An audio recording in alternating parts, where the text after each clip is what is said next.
You're watching Vancouver TV, where we show you what's happening in your city. We've got the latest movie reviews and access to your favorite celebs. From fashion to red carpets, live shows, and more, we cover it all, keeping you informed about your city and in the know about upcoming events.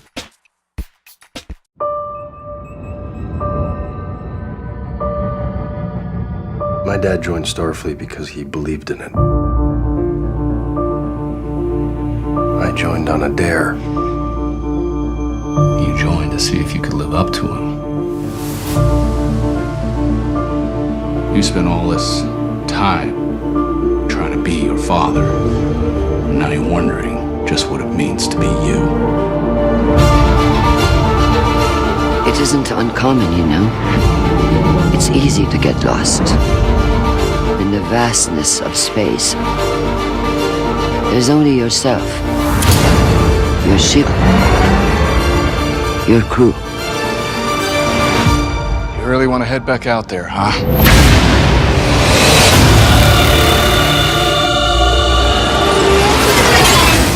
What the hell is this? They're boarding us. Abandon ship! God.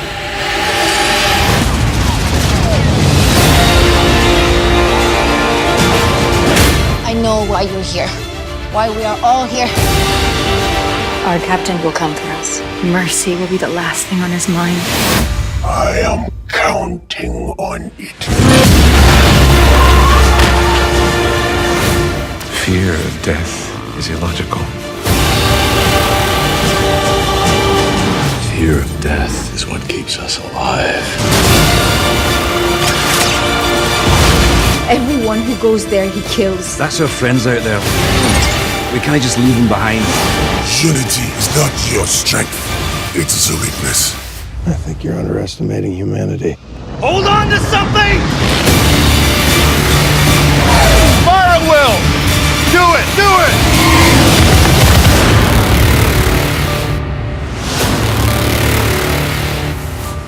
Pardon me. He likes that scene.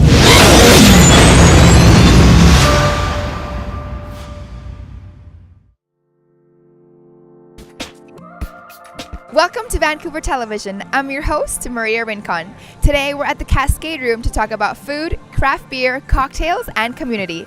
Let's go in. We're here with Justin Taylor. He's the general manager here at the Cascade Room. How are you doing today? I'm doing fantastic. How are you? Great. I'm happy to be here. So tell us about the Cascade Room and how it got its name. The Cascade Room is actually, the neighborhood that we're in was formerly known as Brewery Creek. So one of the very first Vancouver breweries had their flagship beer was called the Cascade. So we thought to honor that, and we have a great craft beer program here, is to call our room the Cascade Room. Oh, very cool, and a history behind it too. And tell us about this new exciting lunch menu you have going on now. Well, it's a brand new venture for us, lunch. For the last 10 years, the Cascade Room has just been open for night. We'd open our doors at 5 o'clock, and we'd have a great community vibe here. But Main Street has evolved quite a bit over the last 10 years. There's a lot more traffic here. There's a lot of people moving into the neighborhood. So we thought we'd take the time to capture that and reach out to the community and give them something extra to enjoy us for. Awesome. Well, the Cascade Room really models itself after the classic UK pub. And the UK pub always was about community. So for us, it's always reaching out, and it's a place for people to call home outside of their own homes. You can come in and watch the game. You can come in and talk with your friends and neighbors. You know, most of our employees are from the community as well, so we've got this opportunity to connect when people come in. And it's an unpretentious place. You come in your jeans and t-shirt and feel at home. You know, our food represents that too. It's nothing complicated. You're going to recognize every dish that's on the menu, and it's going to be a little bit of home cooking, and that's really what we're all about. We just want people to feel comfortable, and that's the essence of the Cascade Room. So now let's talk about food. What are some of the favorite menu items here? Ironically enough, it's our full English breakfast, and maybe that's the nod to the UK pub that's going on here. But it's just been tremendously successful. Even at 2 o'clock in the afternoon on a midday week, you know, we're throwing out breakfast like crazy. So it's been a great thing. And some of the other things like our heirloom tomato or heirloom carrot and mushroom tart has been tremendously successful. We do some great sandwiches. Our burgers have always been quite popular here. So it's a little bit of the same for day and night. But that breakfast, I tell you, it just keeps flying out of here. It must be the baked beans, really. And what about your wide selection of craft beers here at the Cascade Room? Well, like I said, we're situated in what was Brewery Creek, and all the great breweries here before us. We really wanted to make sure that we connected with the community that way. The craft beer movement in Vancouver and British Columbia has really, really exploded. So for us, it's a series of rotating taps, and we connect and reach out to all the breweries that are out there, and we try to get their beers that you're not going to see so often. There's special craft brews, there's special casks that they do. A lot of the brew makers are artists essentially, and they're creating some really funky stuff that's out there. So we want to be able to give that to the neighborhood. And most recently, we did the Four Winds Tap Takeover. They're a brewery out in Delta, and they don't get a lot of exposure down here. But our tap takeover, they took over 9 of our taps, and there was a lineup out the door for it. It was just incredible. And the people that support the beer movement are great people. They're so educated. It's funny, I've been in the bar industry for almost 25 years now, and I thought I knew a lot about beer. But there's, young 20-year-old people that are coming in here that are schooling me on beer and stuff that I would never even think about. So it's amazing how educated the guest is now, and to be able to give something back to them where they can come and enjoy, and it's a new experience every time because literally it changes daily. It's a great thing. That's wonderful. And we know that customers come in for the English breakfast, but what's your favorite item on the menu? It's always been the burger. I'm a beer and burger kind of guy, so the Cascade Burger it's phenomenal. Yeah. And what's in it? We use Blue Goose Ranch organic beef, bacon, cheese, lettuce, tomato, house-made tomato relish, which is kind of our version of a ketchup. It's fantastic. Oh, all good stuff. Yeah. Thank you so much, Justin. No problem. Thank you.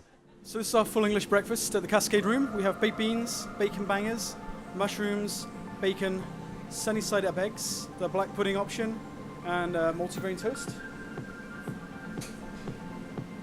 And then our mushroom and heirloom carrot tart with mushroom duxelle, tarragon, toasted hazelnuts, and a little Soul Food Farm organic salad.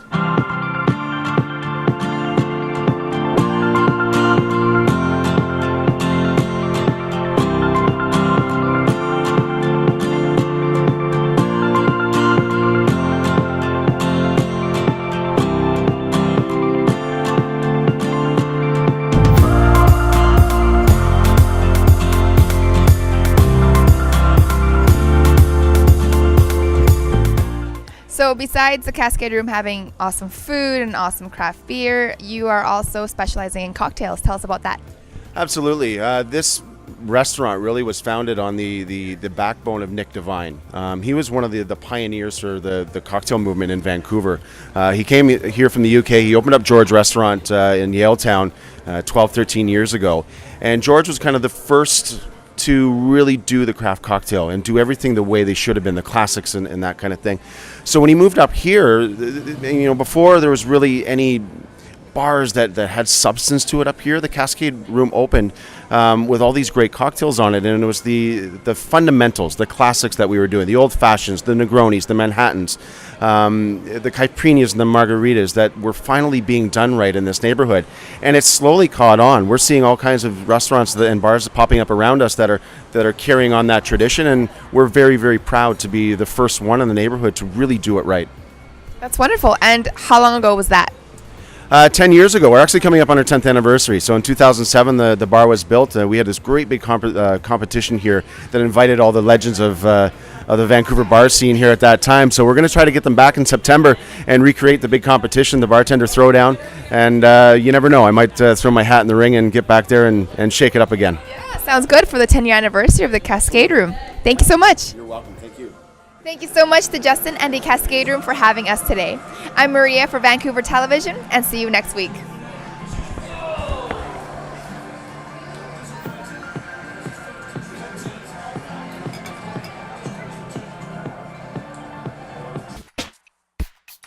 Welcome to Vancouver Television. I'm your host, Maria Rincon. Today we have an exclusive interview with Miss Teen Vancouver 2016. Her name is Evangeline Liu, and she's also the president and founder of Help Stop Bullying Association International, as well as a top 6 contestant on The Voice China Canadian Finals.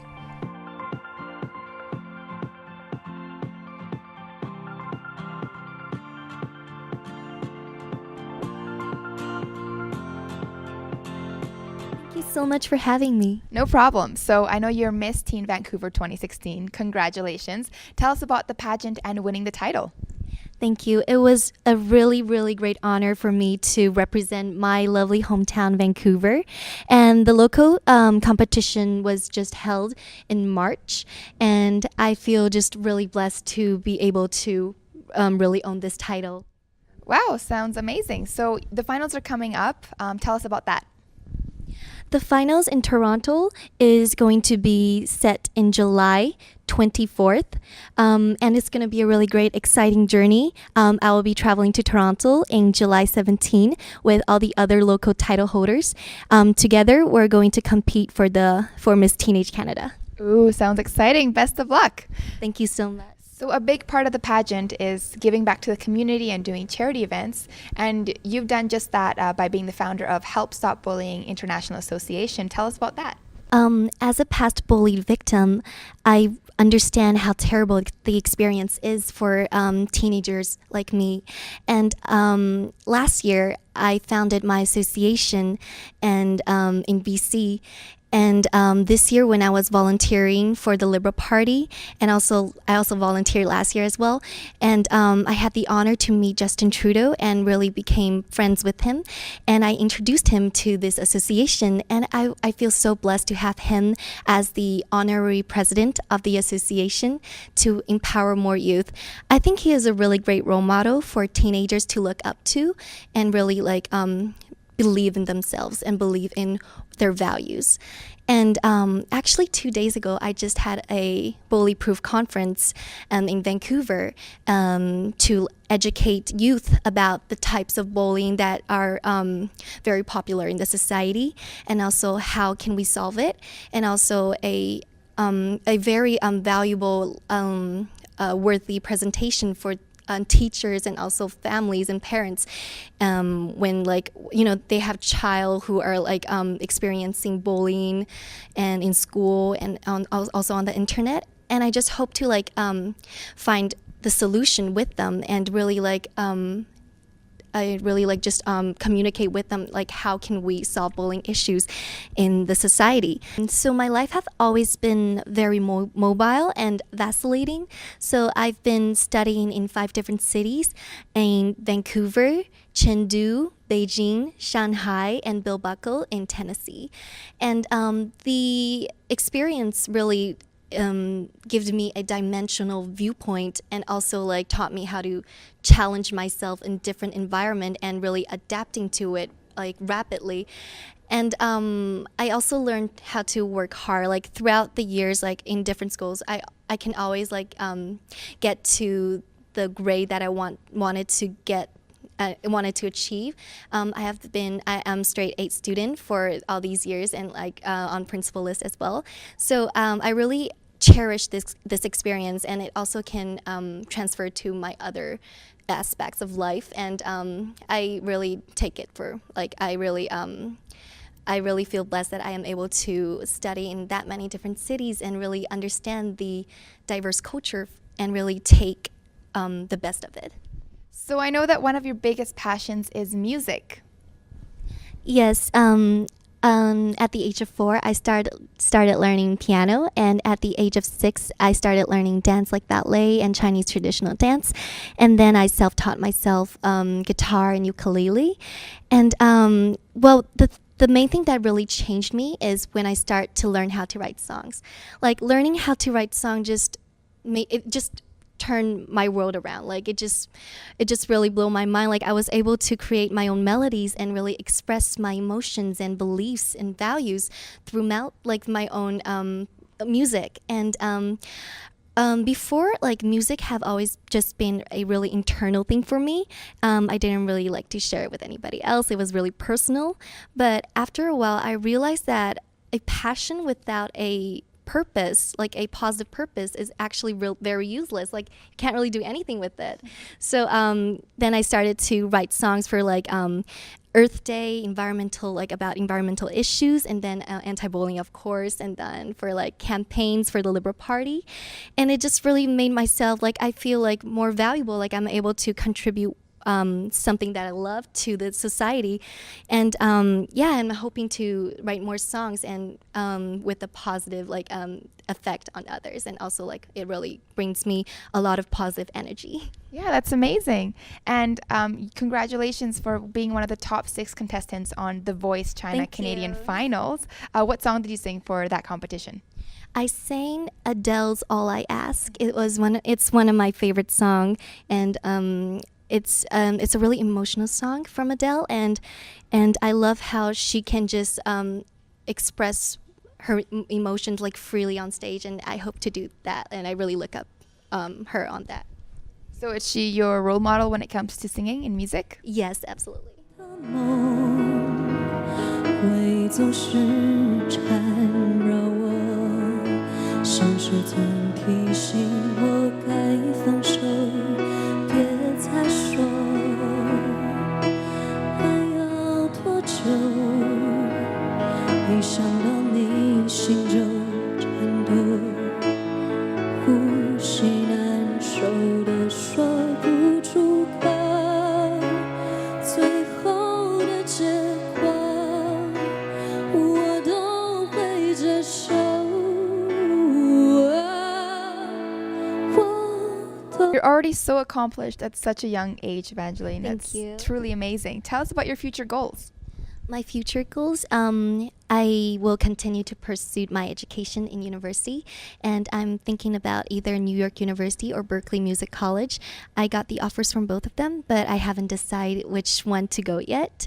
It's 2 really different roles. So in New York University, I will be studying in the liberal studies program, and in Berkeley, it will be music and my passion. So I would think about that these days. And so as in future goals, what I would like to be when I grow up, I think I would love to, like how I say, like music really give me a lot of positive vibes and positive energy, and I really hope to write music that can also affect others, like how music affected me. That's awesome. Thank you. Hey VTV viewers, it's Maria for Vancouver Television, and welcome to the show. Today we're on the streets of downtown Vancouver, and we're going to be asking people what they think is the best part about living here in Vancouver. We're here with Leonardo. What do you think is the best part about living in Vancouver? I think about the multiculturalism. It's really, really awesome. You can see people from a lot of countries, and you can live with them, learn all of I don't know, about China, about any country in the world, and I think this is like the best part of Vancouver. Awesome, thank you. So what's the best part about living in Vancouver? Well, look at the beautiful day. It's a marvelous day. Yeah, the sunshine. Yeah, but you make it beautiful. Thank you. How about you? What's the best part about living in Vancouver for you? I guess the weather. We're enjoying today out downtown. It rains a lot, but today is nice. Yes, very nice. Absolutely love it. Thank you. Okay. What's the best part about living in Vancouver? Oh, Vancouver, c'est une merveilleuse cité, très belle ville. Et c'est la beauté de la température, l'énergie qu'il y a dedans. Et le monde sont très sympathiques. Et ils parlent aussi français, pas juste l'anglais. C'est une belle ville et je l'adore. Merci beaucoup. So what's the best part about living in Vancouver? Definitely the weather. Weather, yeah, for sure. The best part of living in Vancouver for me is the endless amounts of food trucks and microbreweries that you can go to anywhere. What about you? For me, the best part is how everything is always buzzing. Like everybody's always doing something everywhere. Everybody's going somewhere. It's just so alive, and it's really motivating to live down here.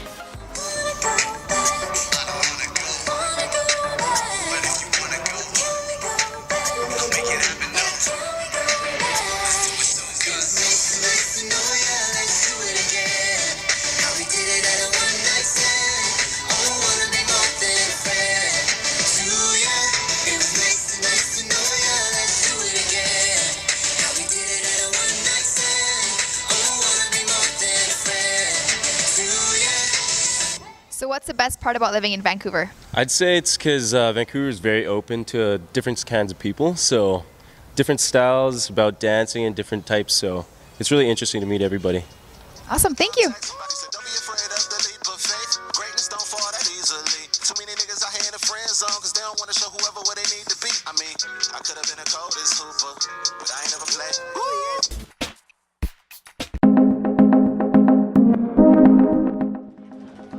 Hi everyone, I'm your Vancouver television host Nargiza Gilfan, and it's all about multiculturalism here today. I'm at the Nihon Japanese Festival. Let's check out the performances, let's talk to some cool people, and look at the awesome costumes here today.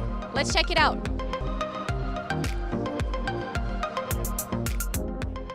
And these particular games are called Retro or Die. Dun dun dun. And I'm here with one of the owners of Retro or Die. Hey, how are you? I'm awesome, thanks. And what is your name? My name's Joel. My name is Nargiza. Nice to meet you. Nice to meet you too. Can you tell us a little bit why the gaming world is so important in the Japanese culture? Well, Japanese culture, gaming is a way of expressing oneself. It's a really great way for kids, especially with all of the stress of school over in Japan and everything, to really let loose and have fun in a safe and fun way without drugs. No drugs. Oh yes, no drugs, kids, right? Are these arcade machines out in Japan? Well, these ones we actually make in Vancouver. They have 9,000 games on them, and we slave over them every day. So I don't think they're out in Japan. I don't think we've gone that far yet. I hope that you will one day. I hope so too. Thank you so much. Thank you so much. Bye.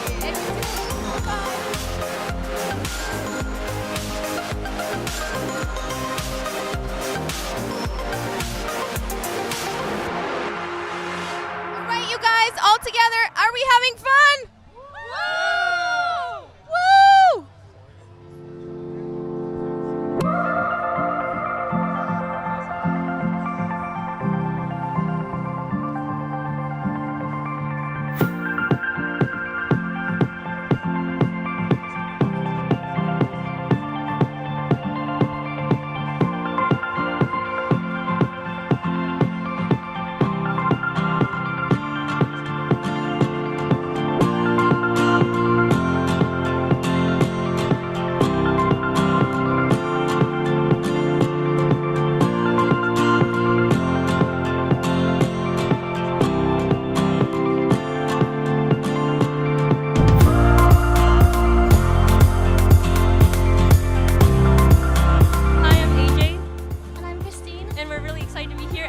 Japanese Festival. And what I'm wearing today is I'm wearing Dekra, and I'm wearing Sweet Lolita.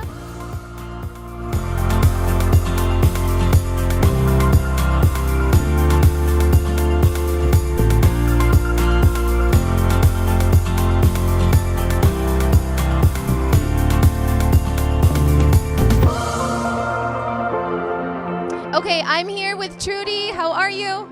I'm great. Thanks for coming by. Thank you. What are you wearing? I'm dressed as Naki Gutsune from a Japanese game called Token Rambu. Basically translates to sword boys. And is this part of a cosplay costume? Yes, I made most of it, and a few of my friends here are also dressed from the same series. And what is cosplay for some of us that don't know? Cosplay is a shortened version of costume play where you can dress up and be whoever you want to be. And did cosplay originate in Japan? I'm pretty sure it did. If I'm wrong, I'm sorry. Awesome.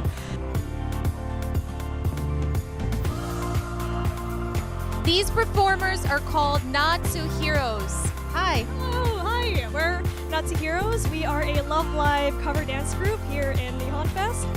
We've been dancing for like 2 years now, and we've been having fun ever since. Awesome. Well, I hope you guys have an awesome performance today and break a leg. Thank you. Yeah. Thank you. Thank you. Bye.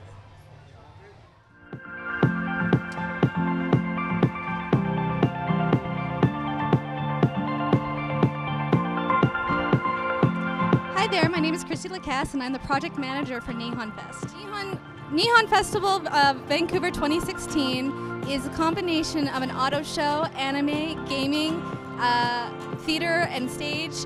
We have cosplay, we have some matcha, we have some taiko drums, we have a fashion show later today, and we're just showcasing the local talents and local musicians, local cosplayers.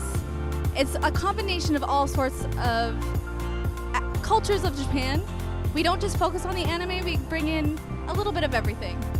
Nihon Fest is a modern twist on the cultural aspects in the Vancouver community. Normally when you come to a Japanese festival in Vancouver, you get the old authentic version. We like to look at ourselves as the new modern.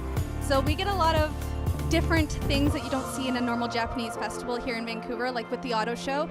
So we bring a little bit of everything from Japan into Vancouver, and we continue to hope to do so in the future as well. And I'm wearing a Gothic Lalita outfit from Harajuku. When I used to live in Japan, I used to shop in Harajuku very often, and this is the type of outfits you get to see in the streets of Japan. And this was Nargisa Gilfan, your Vancouver television host. I'll see you guys next time.